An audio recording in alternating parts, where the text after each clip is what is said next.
Hello, স্বাগত জানাচ্ছি BBC media action লার্নিংয়ে। আশা করি সবাই ভালো আছেন। পাবলিক ইন্টারেস্ট জার্নালিজম, আজ কথা বলবো এই বিষয় নিয়ে। আমার নাম আরাফাত, আর পুরো ভিডিওতে আমার সাথে থাকবেন এই ভদ্রলোক, তার নামও আরাফাত। হাই। সারা দুনিয়াতে মিডিয়া একটা পরিবর্তনের ভেতর দিয়ে নানা চড়াই উতরাই পার করছে।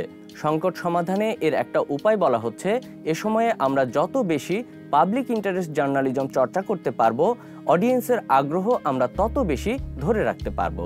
আমাদের কন্টেন্ট জনপ্রিয় হবে এবং সাথে সাথে আমাদের মিডিয়া হাউসের ধারাবাহিক সাফল্য বা সাস্টেনেবিলিটির সম্ভাবনাও বাড়বে। এই পাবলিক ইন্টারেস্ট জার্নালিজমকে বাংলায় বলতে পারি জনস্বার্থ সাংবাদিকতা। 1 মিনিট আরাফাত ভাই, আমরা তো জনগণের জন্যই সাংবাদিকতা করি, জনগণের স্বার্থে। পুরোটাই তো পাবলিক ইন্টারেস্ট, তাই না? একদম ঠিক বলেছেন, আমরা তাই করি। তারপরে একটু পরিষ্কার হই, যে নিউজগুলো বেশি মানুষ দেখে বা পড়ে, আপনি কি মনে করছেন সেগুলোই পাবলিক ইন্টারেস্ট নিউজ? হ্যাঁ, যে নিউজ বেশি মানুষ পড়ে, হিট হয়, বেশি মানুষ দেখে, যেমন সেলিব্রিটিদের নিয়ে নানা গুজব বা এই ধরনের খবর, এগুলোই তো পাবলিক ইন্টারেস্ট, তাই না? এই ধরনের নিউজে হয়তো জনগণের আগ্রহ বেশি থাকে, কিন্তু জনস্বার্থ থাকে না। ইংরেজিতে দুইটি শব্দ, পাবলিক ইন্টারেস্ট এবং ইন্টারেস্ট অফ পাবলিক, কিন্তু আমি একটু কনফিউজড। একটু ডিটেলস বলেন তো।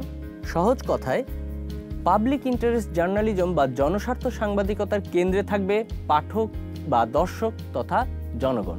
জনগণ যা চায় শুধু তাই নয়, বরং সংবাদের বিষয় এমনভাবে বাছাই করা এবং সংবাদে এমন সব তথ্য যুক্ত করা এবং উপস্থাপন করা যা মানুষের কাজে লাগবে। কোনো নির্দিষ্ট গোষ্ঠী বা দলের জন্য না, বরং সার্বিক জনগণের জন্য যা ভালো, উপকারী, সে ধরনের সাংবাদিকতাই হলো পাবলিক ইন্টারেস্ট জার্নালিজম। আচ্ছা, আমাকে বলুন তো যে এগুলো মানুষকে কিভাবে সাহায্য করে? খুব ভালো প্রশ্ন করেছেন। আসলে এ ধরনের সংবাদ মানুষকে বাস্তবতা বুঝতে, অনুপ্রাণিত করতে বা কোনো সিদ্ধান্ত নিতে সাহায্য করে। জনগণকে দুর্নীতি, অবিচার ইত্যাদির ব্যাপারে সচেতন করে এবং মানুষের মাঝে বিভ্রান্তি দূর করতে সাহায্য করে।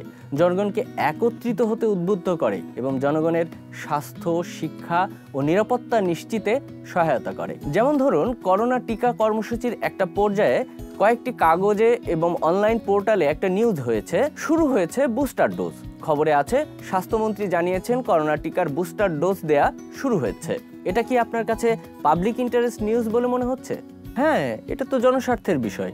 অবশ্যই এটা একটা জনস্বার্থের বিষয়। মাননীয় মন্ত্রী কোন অনুষ্ঠানে কথা বলেছেন, সাথে কারা কারা উপস্থিত ছিলেন, এই তথ্যগুলো এখানে খুব সুন্দরভাবে আছে। তবে সংবাদটিতে জনগণের কাজে লাগবে এমন কিছু তথ্য আমি এখানে মিসিং দেখতে পাচ্ছি। এই খবরে আমি জানতে পারিনি বুস্টার ডোজ কি, 2টা ডোজের পর কেন আমাদের আরেকটা ডোজ নিতে হবে, কারা কখন পাবে, কিভাবে পাবে। এই তথ্যগুলো যোগ করলেই পাবলিক ইন্টারেস্ট তথ্য পাওয়া যেত। কিন্তু একই বিষয়ে আরেকটি নিউজ দেখুন, যেখানে হেডলাইন হচ্ছে বুস্টার ডোজ কারা পাবেন, কিভাবে পাবেন। এই নিউজটাতে কিন্তু সমস্ত তথ্যই রয়েছে যা আমরা জানতে চাই বা যা মানুষের কাজে লাগবে। তো এভাবেই আমরা একটা সংবাদকে জনস্বার্থমূলক সংবাদ করতে পারি। আমার ধারণা এবার আপনার কনফিউশন দূর হয়েছে।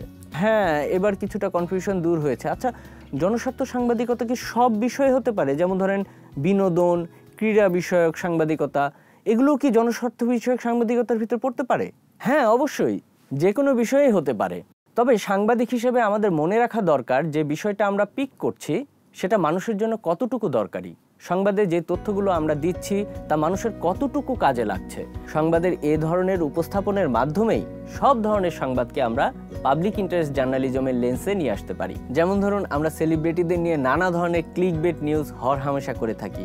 পর্দার অমুক সেলিব্রিটি আজ কোথায় কি খেলেন, এটা কিন্তু আমার পাঠক বা দর্শকের সরাসরি কোনো কাজে লাগছে না।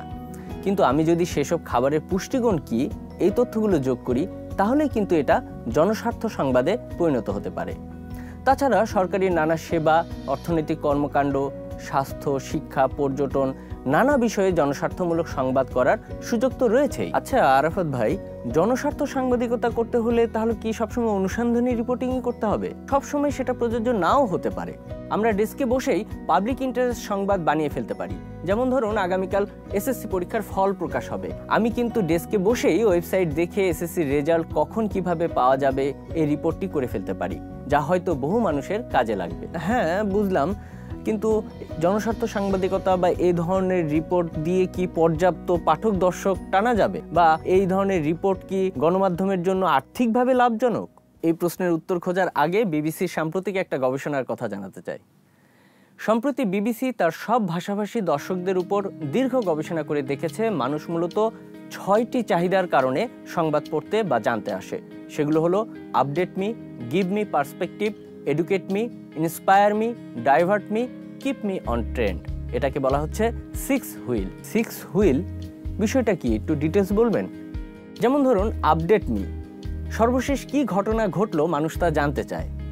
তারপর ধরুন গিভ মি পার্সপেক্টিভ, মানে কোনো খবরের পার্সপেক্টিভ বা প্রেক্ষাপট কি সেটাও মানুষ জানতে চায়, মানে খবরের ব্যাকগ্রাউন্ড বা ঘটনার পেছনের তথ্য জানা, কিংবা ওই নিউজটার কি প্রভাব পড়বে জনগণের উপর, এই বিষয়গুলো জেনে এর গভীরতা বুঝে নেওয়া যায়।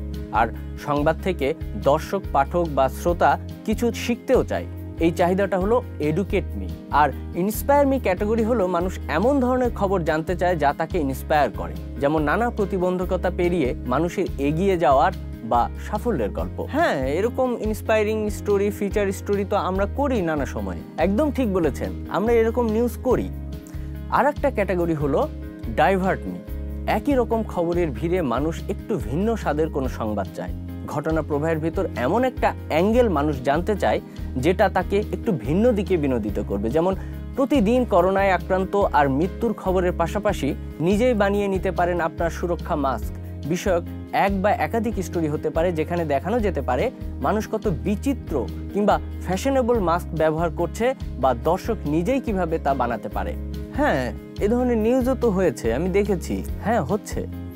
আরেকটা চাহিদা হলো কিপ মি অন ট্রেন্ড।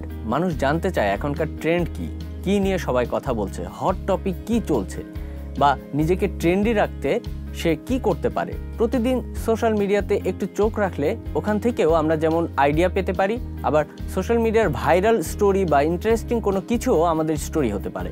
বিবিসির গবেষণা অনুযায়ী এই 6 হুইল বা 6 ধরনের জানার আকাঙ্ক্ষা থেকেই মানুষ খবর দেখে, শোনে বা পড়ে। দেশ, এলাকা এবং সংস্কৃতি ভেদে মানুষের চাহিদা ভিন্ন হলেও এই 6টি কারণ সব দেশের মানুষের ক্ষেত্রে প্রযোজ্য বলে জানাচ্ছে বিবিসি। এই গবেষণার সময় বিবিসি একটা ইন্টারেস্টিং বিষয় দেখলো যে একটা দেশে তাদের নিজেদের সংবাদের 70% হলো আপডেট মি ক্যাটাগরির, মানে সবশেষ কি ঘটলো সেটা নিয়েই তাদের কন্টেন্ট 70%। আর 6 হুইলের বাকি 5টা মিলে কন্টেন্ট হলো মাত্র 30%। এই গবেষণায় আরও দেখা গেল এই যে আপডেট মি ক্যাটাগরির 70% কন্টেন্ট তারা প্রচার করছে, তার দর্শক মাত্র অডিয়েন্সের 7%।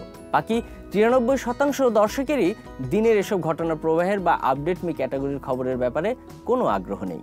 তার মানে সর্বশেষ কি ঘটলো এই বিষয়ে আগ্রহ কম, বাকি যে 5টা বিষয় আছে সেগুলো নিয়ে কিভাবে উপস্থাপন করা হচ্ছে, পরিবেশন করা হচ্ছে, সেটাই কি মূল আগ্রহের জায়গা দর্শকদের? একদম তাই। এই দর্শক গবেষণার ফল পেয়ে বিবিসি সেই দেশটির দর্শক চাহিদা অনুযায়ী সংবাদ প্রকাশ শুরু করলো এবং দেখা গেল অতীতের যে কোনো সময়ের চেয়ে দর্শক, শ্রোতা বা পাঠকের ভিড় সেখানে বেড়ে গেছে। হ্যাঁ, আমাদের দেশেও এই আপডেট মি ক্যাটাগরির সংবাদ অনেক বেশি হয়। আমার তো মনে হয় 70 থেকে 80% সংবাদই এই সর্বশেষ সংবাদ হিসাবে আমরা দিয়ে থাকি। সেটাই ধরুন 6 হুইলকে যদি আমরা একটা ডায়েট চার্ট হিসেবে ভাবি, তাহলে দর্শক শ্রোতাকে আমরা শুধু একটা উপাদানই বেশি বেশি করে সার্ভ করছি। তাই কেবলমাত্র একই জাতীয় নিউজ না দিয়ে 6 হুইলের অন্য নিউজগুলো আমরা যদি অডিয়েন্সকে দেই, তাহলে আমরা আমাদের নিউজ দিয়ে আরও বৈচিত্র্যপূর্ণভাবে সব মানুষকে সার্ভ করতে পারবো। হ্যাঁ, আমরা আমাদের নিউজে, সংবাদপত্রে হার্ড নিউজের পাশাপাশি বিজনেস, স্পোর্টস, এন্টারটেনমেন্ট বিভিন্ন দর্শকদের কথা চিন্তা করে আলাদা আলাদাভাবে পরিবেশন করে থাকি। হ্যাঁ, করছি। নিউজের প্রকারভেদ বা বিষয় অনুযায়ী আমরা আলাদা আলাদা সেগমেন্ট তৈরি করি। সেটা একরকমের বৈচিত্র্য তৈরি করে, কেননা একই বিষয়ের আলাদা আলাদা দর্শক আছে। আবার একই নিউজের ক্ষেত্রে হুইলের অন্যান্য একাধিক অ্যাঙ্গেলগুলো নিয়েও নিউজ পরিবেশন করলে সকল বিষয়ে আরও অনেক বেশি পাঠক বা দর্শককে আকৃষ্ট করার সম্ভাবনা আরও অনেক বেশি বেড়ে যায়। হ্যাঁ, তখন একটা ফ্যামিলির নারী, পুরুষ, তরুণ, তরুণী, বৃদ্ধ সবার জন্যই আমরা নিউজটা করতে পারবো এবং সবার জানার চাহিদাটাই তখন পূরণ করা সম্ভব হবে। ঠিক তাই। আর যেখানে নিউজ কন্টেন্ট দেখতে বা পড়তে মানুষ ভিড় করে, সেখানে নিয়ম অনুযায়ী ব্যবসা আসে, প্রতিষ্ঠান লাভজনক হয় এবং টিকে থাকে। তাই জনস্বার্থ সাংবাদিকতা অবশ্যই প্রতিষ্ঠানের জন্য লাভজনক। হ্যাঁ, তার মানে জনস্বার্থ সাংবাদিকতার এই মুহূর্তে আর কোনো বিকল্প নাই। ঠিকই। এই ডিজিটাল যুগে সফল গণমাধ্যম হিসেবে টিকে থাকতে হলে পাবলিক ইন্টারেস্ট জার্নালিজমের আসলেই কোনো বিকল্প নেই। তবে সবার আগে জরুরি অডিয়েন্সকে ভালোভাবে বোঝা। তার মানে আপনি বলতে চাচ্ছেন আমরা আমাদের দর্শক বা অডিয়েন্সকে বুঝি না? আমরা বুঝি, আবার অনেকেই হয়তো বুঝি না। এই দর্শক বা পাঠক যেহেতু আমাদের পাবলিক ইন্টারেস্ট জার্নালিজমের কেন্দ্রে, তাই একটু গবেষণা করে পদ্ধতিগতভাবেই অডিয়েন্সকে বুঝতে হয়, বোঝা প্রয়োজন। অডিয়েন্সকে বোঝার গুরুত্ব বা সুবিধা কী, কীভাবে বোঝা যায়, আর আমরা নিজেরাই কী করে আমাদের অডিয়েন্সকে বুঝতে পারবো তা জানতে আমি অনুরোধ করব অডিয়েন্স আন্ডারস্ট্যান্ডিং নিয়ে আমাদের করা ভিডিও দেখে ফেলার জন্য। আর কিভাবে পাবলিক ইন্টারেস্ট জার্নালিজম আমরা আরও বেশি করে চর্চা করতে পারি, একটা ঘটনাকে কিভাবে নানা অ্যাঙ্গেলে উপস্থাপন করে জনগণকে আরও বেশি সম্পৃক্ত করে কিভাবে বাণিজ্যিকভাবে প্রতিষ্ঠানকে সফল করে তুলতে পারি, তা নিয়ে কথা বলবো পরের ভিডিওতে। আজ এ পর্যন্তই, বিদায়।